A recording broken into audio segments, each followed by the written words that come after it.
In 1989, an 18-year-old kid named Brian Scudamore was sitting in a McDonald's drive-thru when he looked out the window and spotted a beat-up pickup truck with Mark's Hauling painted on the side. He had one thought: I could do that. He didn't have a truck. He had $700 his dad lent him. He was about to drop out of university because he couldn't afford tuition. He had zero experience in anything business-related, let alone garbage. 35 years later, Brian Scudamore's company earns over $600 million a year. It operates in more than 200 cities across the US, Canada, and Australia. It's been featured on the Oprah Winfrey Show. Harvard Business School made it a case study. And it's built entirely around hauling away the stuff that nobody wants. This is the story of 1-800-GOT-JUNK and how a college dropout with a $700 pickup truck turned the junk removal business into one of the most recognized franchise brands in North America. Brian Scudamore did not invent junk removal. People have been hauling off unwanted stuff since long before he was born. What he invented, eventually, was the idea that junk removal could be a premium, professional, branded experience instead of a guy in a rusty pickup truck who may or may not show up. But in 1989, he was just the guy in the rusty truck. He bought a beat-up pickup for $700, named his company the Rubbish Boys, and started taking jobs around Vancouver, British Columbia. Show up, load the trunk, haul it to the dump, get paid, repeat. He nearly quit 4 times in the first 2 years. The business worked, but it was brutal. Brian was doing everything: answering calls, loading heavy furniture into a truck in the rain, driving to the dump, invoicing clients. He wasn't building a business. He was buying himself an exhausting, low-status job that he happened to own.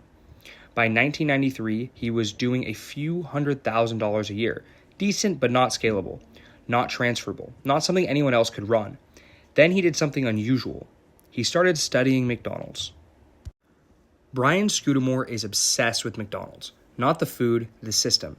He spent years reading about how McDonald's operated, the consistency, the speed, the fact that you could walk into a McDonald's in Vancouver, British Columbia, or Orlando, Florida, or Tokyo, Japan, and get the same experience. Same product, same packaging, same service standard, same smile at the window. McDonald's didn't get there because Ray Kroc was a great chef. He was a mediocre cook with an extraordinary system. So Brian asked himself a question that changed everything. What would it look like to build a McDonald's for junk removal? The answer took years, but it started in 1998, 9 years into running the Rubbish Boys, when he made a decision that most business owners would never have the courage to make. He shut down, rebuilt from scratch, rebranded completely. Out went the Rubbish Boys, in came 1-800-GOT-JUNK. The name is not an accident. The 1-800 number is the company name. You don't Google it, you don't save a website, you just remember 1-800-GOT-JUNK. The marketing is baked into the brand itself, and it works every single time. But the name was just the surface. What Brian actually built was a system. Every truck had to be clean and wrapped in the company's signature blue and green. Every driver wore a uniform. Every quote was up front. No hidden fees, no surprises. Every job required a 2-person team, so the customer wasn't waiting around while one guy struggled with the couch alone. He charged more than any independent hauler in the market, and customers paid it without hesitation, because, for the first time, they knew exactly what they were getting. In 1999, he sold his first franchise. By 2001, he had multiple franchise partners. By 2005, 16 years after buying that old faithful $700 truck, the company hit $1 million in system-wide revenue. The guy from the McDonald's drive-thru had built his own franchise empire. Now, there's a pretty interesting part of this story that most people skip over, and it's the most important one. In 1995, 6 years in, doing decent volume, Brian Scudamore made a decision that sounds insane. He fired everyone, every single employee, all at once, and shut down for 2 weeks. Not because the business was failing, because he'd realized he'd built the wrong team. He hired whoever was available, whoever was cheap, whoever showed up. He had not hired people who actually cared about doing a good job. And when you don't have the right people, there's not a system that can save you. Customers notice and the brand suffers. So we let everybody go and took 2 weeks to think about what he actually wanted to build. Then rehired from scratch with a completely different standard. The people he brought back weren't just physically capable of lifting furniture. They were friendly. They communicated. They made customers feel good about paying for the service. That sounds basic. It is basic. But almost no small business owner ever does it. They hire out of desperation and then spend years managing around the wrong people. Brian did the hard thing early, and it cleared the path for everything that came after. Okay, so now as usual, let's break down how 1-800-GOT-JUNK actually makes money. And in this case, the model is more interesting than it looks. There are two revenue streams running at the same time. First, franchise fees and royalties. Opening a 1-800-GOT-JUNK territory costs between $6,000 and $30,000 depending on the market, plus 8% of gross revenue paid back to corporate in ongoing royalties. Franchisees also pay into a national marketing fund that keeps the brand visible. Corporate earns this money whether the franchise has a good month or a rough month. Second, the actual job revenue at the franchise level. Here's how the unit economics work. Junk removal is priced by volume, by how much truck space your stuff takes up. A minimum load starts around $150. A full truckload runs $600 or more.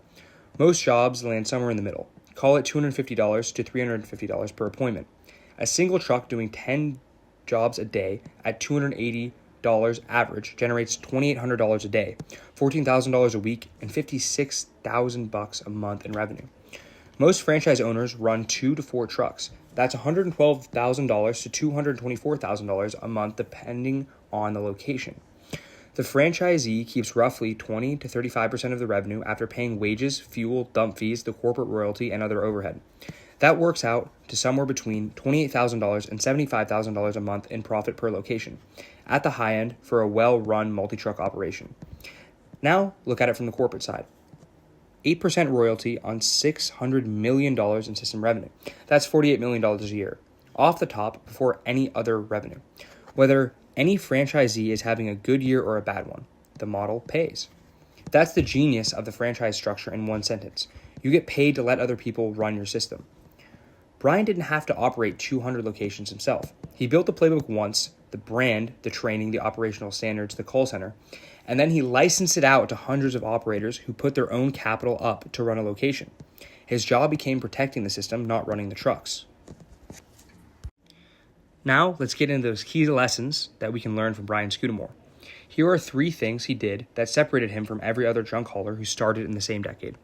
First, he systematized before he scaled. He spent years building the operations manual, the training program, the call center scripts, the pricing structure before he ever opened a single franchise. Most people want to grow first and fix the operations later. That's how you end up with a franchise where every location is inconsistent. The brand means nothing and customers stop trusting you. Second, he made the brand do the selling. Most service businesses have forgettable names. 1-800-GOT-JUNK is not forgettable. The phone number literally is the company name. You don't have to remember anything else. That's a marketing insight so simple it's almost embarrassing. But almost nobody in the service industry executes it. Third, he fired himself from the wrong work at the right time. By the time he started franchising, Brian was not loading furniture. He was building culture, building systems, and building the brand. Most business owners get stuck in the weeds permanently because letting go of the day-to-day feels like losing control.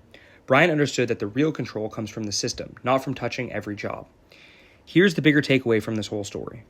Brian Scudamore didn't win because he worked harder than every other junk hauler in Vancouver.